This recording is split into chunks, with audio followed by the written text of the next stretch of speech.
बिस्मिल्लाहिर्रहमानिर्रहीम इज़ा जाअ नस्रुल्लाहि वल फ़त्ह सदक़ल्लाहुल अज़ीम। मेरे तमाम देखने वाले नाज़रीन अस्सलाम वालेकुम। आप देख रहे हैं मेरा यूट्यूब चैनल, मैं हूँ शिराज़ मुग़ल। नाज़रीन, कुछ दिनों से इंसानों पर मुश्किलात आती हैं, फिर उसके बाद आसानियाँ भी आती हैं। इसी तरीके से किसी वजह से मैं नहीं आ सकता था, लेकिन अल्हम्दुलिल्लाह जहाँ हमारे भाइयों जैसे दोस्त मौजूद हों तो बेशक वो हर जगह पर साथ देते हैं, और जहाँ पर भी मुश्किल आए तो बेशक हमारे भाई हमारे दोस्त मेरा साथ देते हैं। मैं उनका बड़ा एहसानमंद रहता हूँ हमेशा, आज भी इसी तरीके से उनका एहसान मेरे सर पर है। तो नाज़रीन, एक बहुत अहम सवाल है, एक बहुत अहम मसला है जो हर मुसलमान के जहन में आता है कि मुसलमानों की आज दुनिया इज़्ज़त क्यों नहीं कर रही। हालांकि आज हमारे 57-58 ममालिक हैं, 2 अरब के करीब हमारी आबादी होने वाली है, लेकिन आज भी मुसलमान इतने पीछे, आज भी मुसलमान हर तरीके से उनको धकेला जा रहा है, उन पर जुल्म किया जा रहा है। आज भी मुसलमानों को उस निगाह से नहीं देखा जा रहा। हालांकि 1-2 सदियाँ पहले देखें जहाँ मुसलमानों की बड़ी इज़्ज़त थी, मुसलमानों का एक असर रसूख था, मुसलमानों की आबादी भी उस वक़्त कम थी, ज़्यादा नहीं थी। एक टाइम ऐसा था कि मुसलमान हज़ारों की तादाद में थी, पूरी दुनिया कुफर से भरी हुई थी, लेकिन उस वक़्त भी मुसलमानों की बड़ी इज़्ज़त करनी शुरू कर दी थी। उसकी वजह क्या है, आज आपको इस वीडियो में बताता हूँ।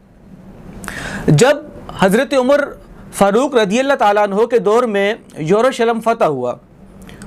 तो चूँकि जब फ़तह हो जाता है कोई भी इलाका, तो वहाँ जिस हुक्मरान ने जिस मुल्क को, जिस इलाके को, जिस रियासत को फ़तह किया होता है, तो वहाँ के लोगों में बड़ी चाहत होती है कि इसमें हमारे इस हुक्मरान ने, हमारे इस मुसलमान हुक्मरान ने ये इलाके फ़तह किए हैं, आखिर के वो ऐसा हुक्मरान है, वो कैसा होगा, वो कैसे आता होगा, वो कैसे रहता होगा, वो कैसे बैठता होगा, या वो कैसे उसकी सवारी कैसी होगी, उसकी जो है अयाशियाँ कैसी होंगी। जिस तरह मुसलमानों के जहन में, जिस तरह आम इंसान के जहन में ये सवाल उठता है कि हमारा हुक्मरान कैसा होगा, तो इसी तरह जब हज़रत उमर फ़ारूक रज़ियल्लाहु ताला अन्हु के दौर में जब यरूशलेम फ़तह हुआ, तो यरूशलेम के अंदर जो रहने वाले मुसलमान थे, उन्होंने हज़रत उबैदा बिन जर्राह, वहाँ के उस वक़्त के हाकिम थे, उनको कहा कि हमें हज़रत उमर फ़ारूक रज़ियल्लाहु ताला अन्हु से मिलना है, आप उनसे मिलवा दें या आप उनको यहाँ बुला दें ताकि हम उनको देखें वो कैसे हैं, उनकी रहन सहन कैसा है, उनके साथ सिक्योरिटी की मामलात कैसे हैं।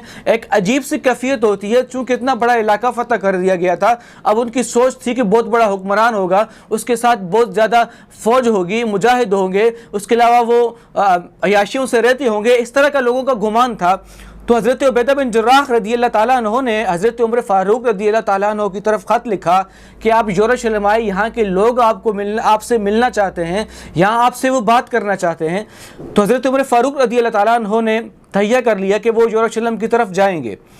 अब उन्होंने जब फैसला कर लिया कि उन्होंने यरूशलेम की तरफ जाना है, तो उन्होंने अपने साथ एक खादम ले लिया। हालांकि आज अगर हम देखें हमारे हुक्मरानों की सिक्योरिटी कैसी होती हैं, हमारे हुक्मरान किस तरीके से जाते हैं, उस वक़्त जिनकी हुकूमत आधी दुनिया तक जाने वाली थी, उनकी सिक्योरिटी के मामलात कैसे थे। उन्होंने एक घोड़ा पकड़ लिया, या शायद ऊँट था, एक अपने साथ एक खादिम को बुला लिया जो उनके साथ हम सफ़र था, जिसने साथ में सफ़र आपके साथ तय करना था। फिर ये तय कर लिया, मुख्तसरन आपको बता रहा हूँ, आपने बहुत सारे दफ़ा ये वाक़यात सुना भी होगा। फिर ये तय कर लिया कि ये खादिम मेरे साथ जाएगा, लेकिन रास्ते में जाते हो जितनी देर तक मैं सवारी करूँगा, उतनी देर तक फिर मेरा खादिम भी सवारी करेगा, फिर वो पैदल चलेगा, फिर मैं पैदल चलूँगा। टाइम बराबर हो गया, यहाँ तक कि सफ़र चलना शुरू हो गया। जैसे ही यरूशलेम पर पहुंचने वाले थे, उससे पहले चूंकि लोग वहां का इस्तकबाल कर रहे थे, इस्तकबालिया तकरीब रखी थी कि हज़रत उमर फ़ारूक आएंगे, उनको देखेंगे, उनके साथ सिक्योरिटी को देखेंगे, हमारा हुक्मरान कैसे है उनको देखेंगे। अनकरीब था कि हज़रत उमर फ़ारूक रज़ियल्लाहु ताला अन्हु वहाँ पर पहुँचते तो दूर से दिखाई दे रहा था कि हज़रत उमर फ़ारूक रज़ियल्लाहु ताला अन्हु उनका घोड़ा करीब आ रहा है। तो लोगों ने दूर से देखा तो आपस में बातें करने लगे, यार देखो जो घोड़े के ऊपर बैठा है, इससे ज़्यादा खूबसूरत तो नीचे है जिसने नकेल पकड़ के रखी है घोड़े की या ऊँट की। तो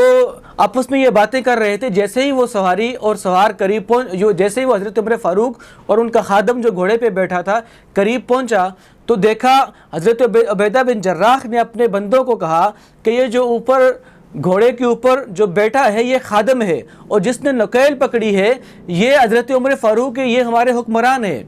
और क्योंकि उस वक़्त जब यरूशलेम पहुंचने का टाइम करीब आया तो टाइम चूँकि खादम का शुरू हो गया था, इसलिए कि वो सवारी के ऊपर बैठा रहा, और जैसे ही उतर कर जब लोगों ने देखा हमारा इतना अजीम हुक्मरान, इतनी बड़ी हुकूमत, परेशान रह गए थे, क्योंकि उससे पहले उन्होंने जो हुक्मरान देखे थे वहाँ के अयाश परस्त हुक्मरान थे, वहाँ यहूदियों ने हुकूमत की थी, ईसाइयों ने हुकूमत की थी यहाँ यरूशलेम पर, लेकिन यहाँ कैफियत कुछ और थी, बड़े परेशान हो गए। फिर देखा, खैर फिर जब हज़रत उमर फ़ारूक रज़ी अल्लाह ताला अन्हु घोड़े से जब लोगों के करीब गए और जाके फिर बताने लगे और कहने लगे, हज़रत उबैदा बिन जर्राह के कंधों पर हाथ रख के एक बात कही, ये जो आज हमारे जहन में ये जो सवाल उठता है कि आज दुनिया हमारी जो है इज़्ज़त नहीं करती, हमें इज़्ज़त की निगाह से नहीं देखती, हमारा असर रसूख दुनिया में नहीं है, तो उसकी वजह ये थी हज़रत उमर फ़ारूक रज़ी अल्लाह ताला अन्हु ने हज़रत उबैदा बिन जर्राह रज़ी अल्लाह ताला अन्हु के कंधे पे हाथ रख के ये बात कही, ला इलाहा इल्ला इन्ना कुन्ना अज़ल्ला कौमिन बि इस्लामिन ला इलाहा इल्लल्लाह फ़अज़्ज़नल्लाह,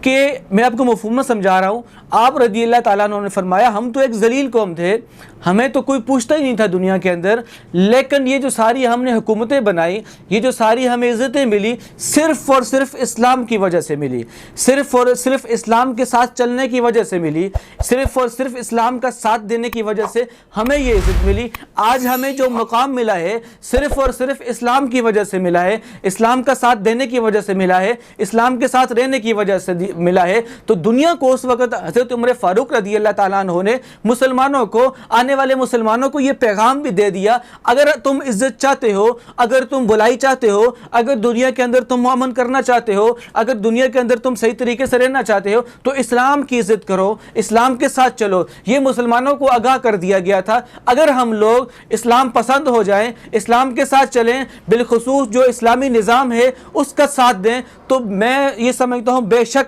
हमारी वही इज़्ज़त दोबारा से बहाल भी हो सकती है, दुनिया के अंदर अमन भी कायम हो सकता है, दुनिया को इस्लामती के रास्ते पर भी चला सकते हैं, दुनिया के अंदर वो निज़ाम और वो सिस्टम ला सकते हैं जिसकी वजह से इंसानों को हुकूक दिए गए थे, जिसकी वजह से इंसानों की इज़्ज़तें पामाल नहीं की जाती थी, जिसकी वजह से इंसान पुरअमन तरीके से रह सकते थे। तो मुसलमानों ज़रूर ये पैगाम शेयर करो ताकि दूसरे मुसलमानों के जहन में भी ये बात बैठे।